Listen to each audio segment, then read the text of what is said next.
پوچھنے لگے تم کون ہو؟ حوا علیہ السلام نے کہا عورت۔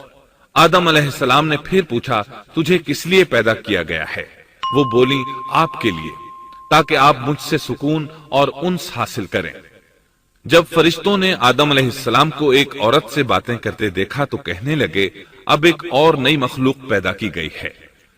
آدم علیہ السلام نے ان مخلوقات کا نام تو بتا دیا تھا جو مشہور و معروف تھیں، ان کا نام پوچھنا چاہیے۔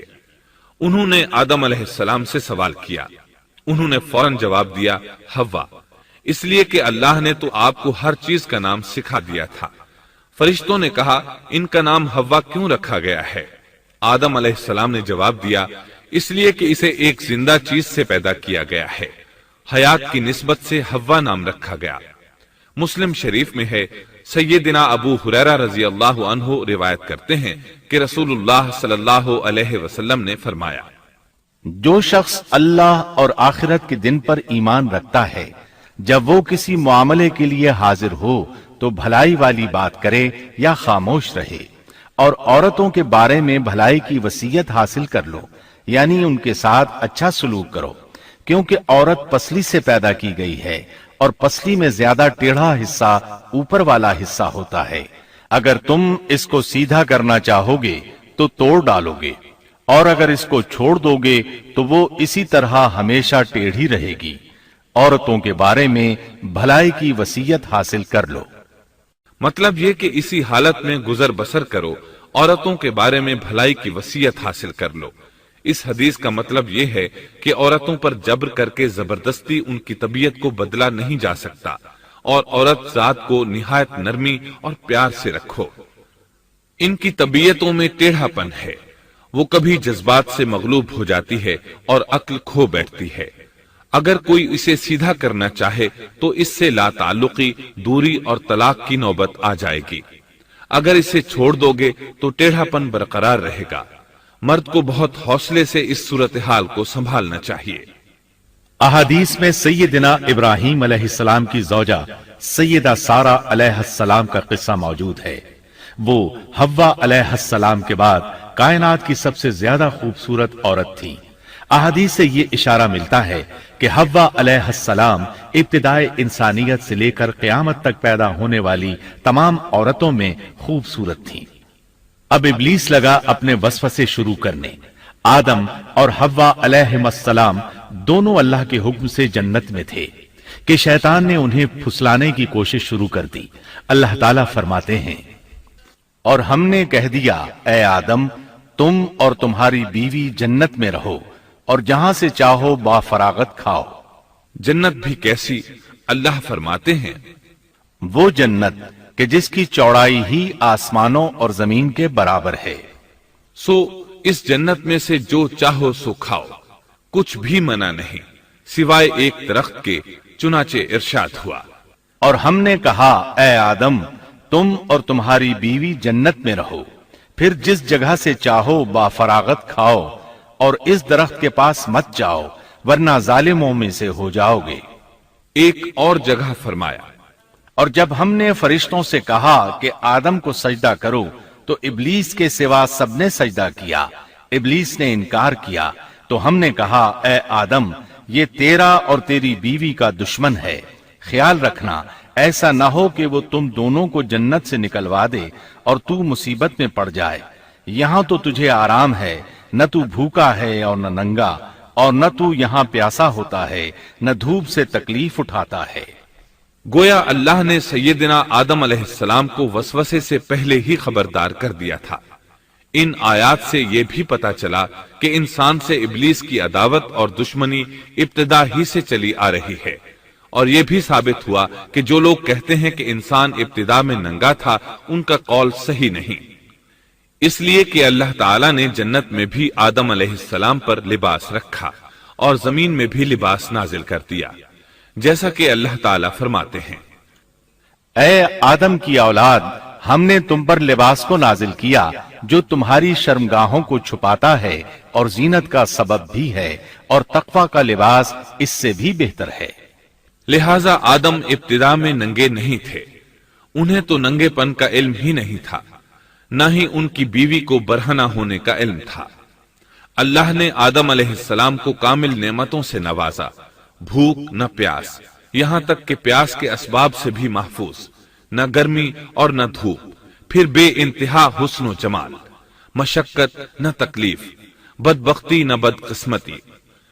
آدم اور حوا علیہ السلام کے دلوں میں وسوسہ ڈالنے کے بارے میں بھی قرآن نے روشنی ڈالی ہے۔ پھر شیطان نے ان دونوں کے دلوں میں وسوسہ ڈالا۔ یہ وسوسہ اس نے ان دونوں کو طمع دلانے کی صورت میں پورا کیا، اور یہ طمع دلائی کہ اس درخت کو کھانے سے ہمیشگی اور بقا ملتی ہے اور کبھی نہ ختم ہونے والی بادشاہت حاصل ہوتی ہے، اور اس وسوسے کا مقصد یہ تھا تاکہ ان کا پردہ بدن جو ایک دوسرے سے پوشیدہ تھا دونوں کے روبرو بے پردہ کر دے۔ ان کی شرمگاہوں کو ننگا کرنے کے لیے اس نے ایسا کیا۔ وہ دونوں کپڑے میں ملبوس تھے، ستر ڈھانپ رکھا تھا۔ جب انہوں نے اس درخت سے کھایا تو لباس نیچے گر گیا، دونوں برہنہ ہو گئے۔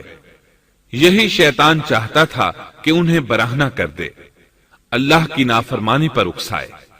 ارشاد ہوتا ہے، شیطان نے انہیں وسوسہ ڈالا، کہنے لگا، اے آدم، کیا میں تجھے دائمی زندگی کا درخت اور وہ بادشاہت نہ بتلا دوں جو کبھی پرانی نہ ہو؟ جب تم اس درخت سے کھاؤ گے تو ہمیشہ زندہ رہنے والے بن جاؤ گے اور زبردست بادشاہت حاصل کر لو گے۔ اس نے یہ تمنا بھی دلائی۔ تمہارے رب نے تم دونوں کو اس درخت سے اس لیے منع کیا ہے کہ تم دونوں فرشتے نہ بن جاؤ یا ہمیشہ زندہ رہنے والے نہ بن جاؤ۔ یعنی تم اس درخت سے کھا لو گے تو فرشتے بن جاؤ گے اور ہمیشہ قائم دائم رہو گے۔ پھر وہ وسوسہ ڈالتے ہوئے جھوٹی قسمیں کھانے لگا، جیسا کہ ارشاد ہوتا ہے، اور ان دونوں کے روبرو قسمیں کھانے لگا کہ یقین آ جائے میں آپ کا خیر خواہ ہوں۔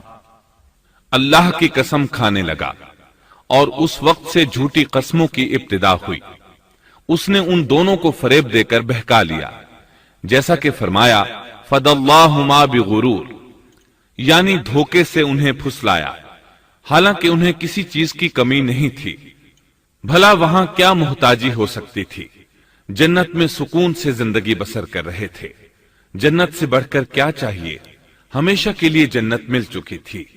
اللہ تعالیٰ فرماتے ہیں، ان دونوں نے جب درخت کو چکھا دونوں کا پردہ بدن ایک دوسرے کے روبرو کھل گیا، دونوں اپنے بدنوں پر درختوں کے پتے جوڑ جوڑ کر رکھنے لگے۔ کپڑے اترنے پر دونوں کو حیا آئی، اس لیے کہ انسان کی فطرت میں برہنہ ہونے کی ناپسندیدگی شامل ہے۔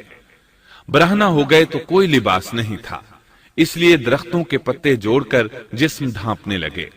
حدیث میں آیا ہے، آدم بھاگنے لگے تو اللہ نے پکارا، آدم مجھ سے بھاگتے ہو؟ آدم بولے، اللہ میں شرم کی بنا پر بھاگ رہا ہوں، اور اس وجہ سے کہ تیرے سامنے برہنہ کیسے رہوں، پھر یہ کہ نافرمانی کا ارتکاب بھی کر چکا ہوں۔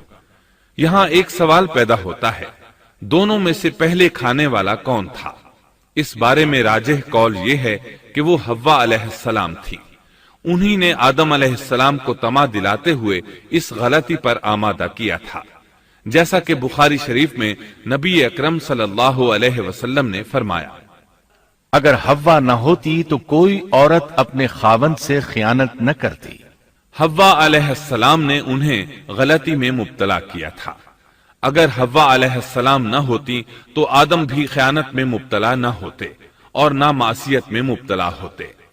تب اللہ نے انہیں پکارا، کیا میں نے تم دونوں کو اس درخت سے نہیں روکا تھا، اور کیا یہ نہیں کہا تھا کہ شیطان تمہارا کھلا دشمن ہے؟ اب توجہ طلب بات یہ ہے کہ اس موقع پر دونوں نے کیا طرز عمل اختیار کیا۔ کیا وہ دونوں اپنی معصیت پر بضد رہے اور تکبر کرنے لگے، جیسا کہ ابلیس نے سجدہ کرنے سے انکار کیا تھا اور پھر لگا تھا اپنی معصیت پر اصرار کرنے، یا ان دونوں نے توبہ کر لی؟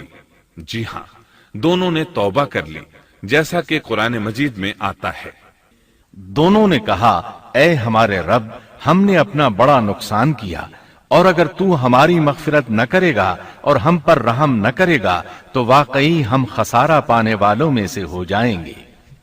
اس قصے میں ایک سوال یہ ذہن میں پیدا ہوتا ہے کہ جب سیدنا آدم علیہ السلام کو ابلیس نے سجدہ نہ کیا تو اللہ تعالیٰ نے اسے مردود بنا کر جنت سے نکال دیا۔